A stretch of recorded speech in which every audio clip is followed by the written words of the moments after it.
Drop it.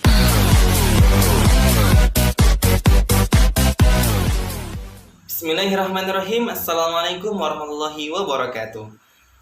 Perkenalkan, nama saya Misbahul Munir. Saya dari jurusan Pendidikan Bahasa Arab semester 3 kelas C.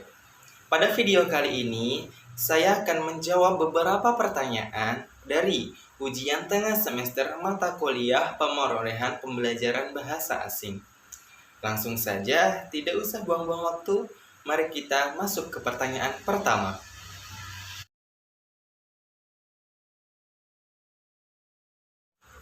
Yang pertama, ada bahasa ibu.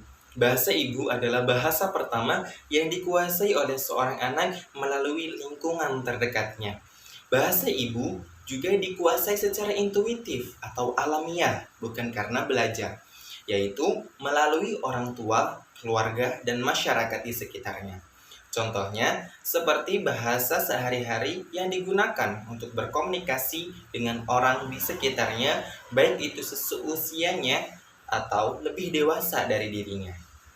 Yang kedua, ada bahasa daerah. Bahasa daerah adalah bahasa yang dituturkan di suatu wilayah dalam sebuah negara berdaulat. Contohnya, seperti di Pulau Jawa dan Pulau Kalimantan, memiliki bahasanya masing-masing. Di Pulau Jawa menggunakan bahasa Jawa, dan di Pulau Kalimantan menggunakan bahasa Kalimantan. Di Pulau Jawanya saja terdapat beberapa bahasa. Beda provinsi, beda bahasa. Nah, bahasa daerah juga merupakan lambang kebanggaan daerah dan juga sebagai identitas daerah itu sendiri. Yang ketiga, ada bahasa kedua. Bahasa kedua adalah bahasa Yang ketiga, ada bahasa kedua. Bahasa kedua adalah bahasa yang telah dipelajari dan dipahami oleh seorang anak setelah ia mempelajari bahasa yang diajarkan oleh ibunya. Contohnya, seperti bahasa Indonesia yang digunakan sebagai bahasa percakapan formal di suatu daerah dalam ruang lingkup suatu negara. Yang keempat, ada bahasa nasional. Bahasa nasional adalah bahasa kebangsaan atau suatu bahasa yang digunakan untuk mewakili suatu bangsa atau negara. Contohnya, di Indonesia, ya bahasa Indonesia. Dengan adanya bahasa nasional ini menjadikan bahasa pemersatu bangsa dengan beragam budaya yang ada di Indonesia. Yang kelima, ada bahasa asing. Bahasa asing merupakan bahasa yang tidak biasa digunakan oleh masyarakat yang mendiami wilayah tertentu. Contohnya, bahasa Korea. Ketika dipergunakan di Indonesia, maka jarang sekali orang yang mengerti atau memahami bahasa tersebut. Karena bahasa Korea merupakan bahasa asing ketika memasuki negara Indonesia ini. Begitupun sebaliknya, bahasa Indonesia adalah bahasa asing di negara Korea.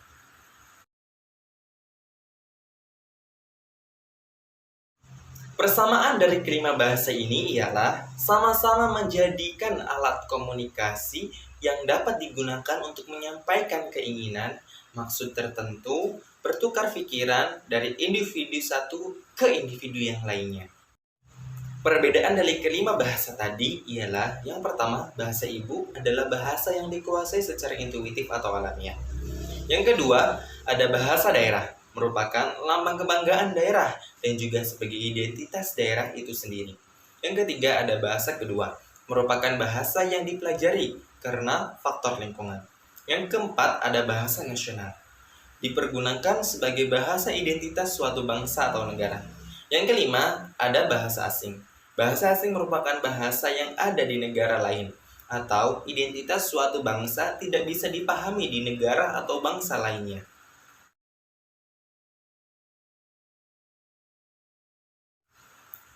Posisi bahasa Arab di Indonesia merupakan bahasa asing dan bukan bahasa kedua ataupun bahasa daerah, apalagi bahasa ibu. Walaupun sebagian kosakata bahasa Indonesia itu mengambil dari beberapa bahasa Arab. Akan tetapi, walau bagaimanapun, bahasa Arab tetap saja menjadi bahasa pendatang di Indonesia.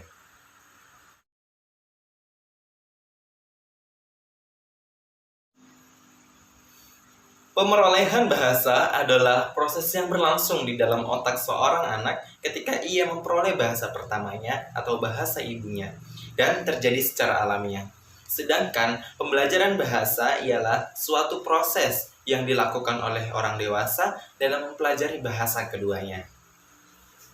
Kemudian, persamaan antara pemerolehan bahasa dan pembelajaran bahasa ialah sama-sama terikat dengan bahasa. Lalu, perbedaan antara pemerolehan bahasa dan pembelajaran bahasa ialah yang pertama, perbedaan lingkungan. Pemerolehan bahasa bisa didapatkan di lingkungan sekitarnya ketika ia masih kecil, sedangkan pembelajaran bahasa bisa didapatkan hanya lewat lembaga pendidikan formal maupun informal saja. Yang kedua, perbedaan konteks belajar.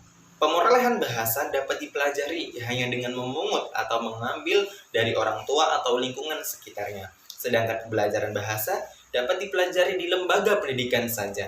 Karena dalam lembaga pendidikan sajalah anak ini bisa menguasai semua aspek mulai dari personal dan intelektualnya. Yang ketiga, ada perbedaan waktu. Pemerolehan bahasa hanya didapatkan ketika masih kanak-kanak dan berada di jangkauan orang tua. Sedangkan pembelajaran bahasa hanya didapatkan ketika seorang anak sudah beranjak dewasa.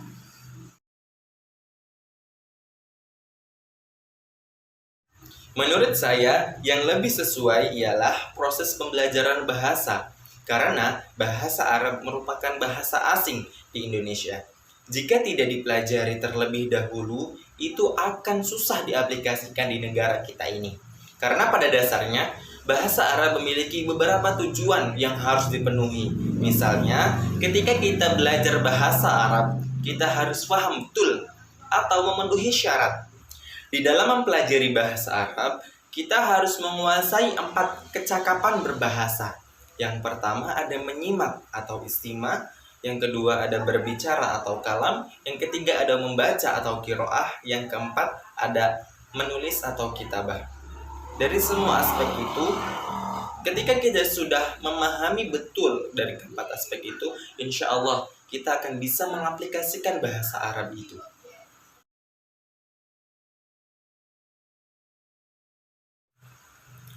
Di dalam dasar-dasar teoritis pengajaran bahasa, terdapat 3 pokok dasar penting di dalamnya.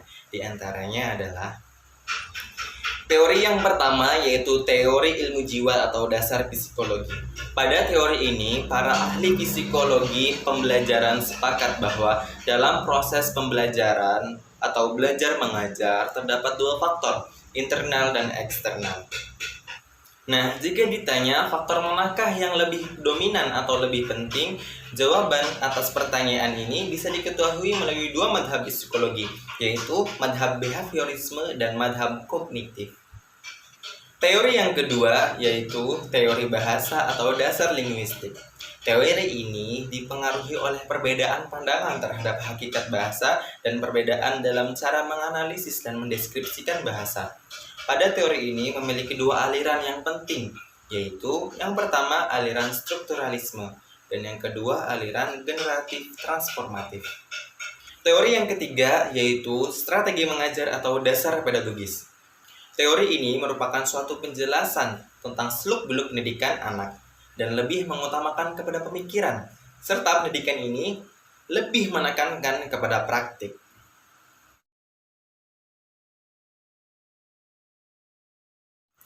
Hakikat dari pembelajaran adalah usaha atau kesadaran dari seorang guru untuk mengajari peserta didiknya atau mengarahkan dan berinteraksi kepada peserta didik dengan sumber belajar tertentu dalam rangka mencapai tujuan yang diharapkan.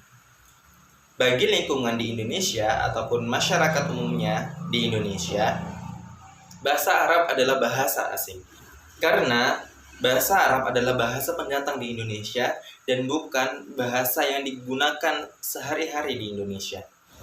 Meskipun demikian, peserta didik diharapkan memiliki wawasan budaya dan melibatkan dirinya dalam keragaman budaya bahasa Arab. Dari pernyataan tersebut dapat dipahami bahwa secara formal bahasa Arab merupakan bahasa asing, ya karena bahasa pendatang di Indonesia. Oleh karena itu, sebagai bahasa asing, Bahasa Arab memiliki tujuan materi sampai kepada metode yang diharapkan agar bisa dipergunakan dengan baik ketika ada seorang peserta didik ingin belajar bahasa Arab. Dan balik lagi, pada hakikatnya pembelajaran bahasa Arab adalah sebuah upaya untuk mengarahkan peserta didik sehingga ia terampil berkomunikasi dalam berbahasa Arab, baik itu secara lisan maupun tulisan, serta baik dalam situasi formal maupun informal. Mungkin cukup itu saja yang bisa saya sampaikan. Kurang dan kurangnya mohon dimaafkan. Wabillahi taufiq wal hidayah. Assalamualaikum warahmatullahi wabarakatuh.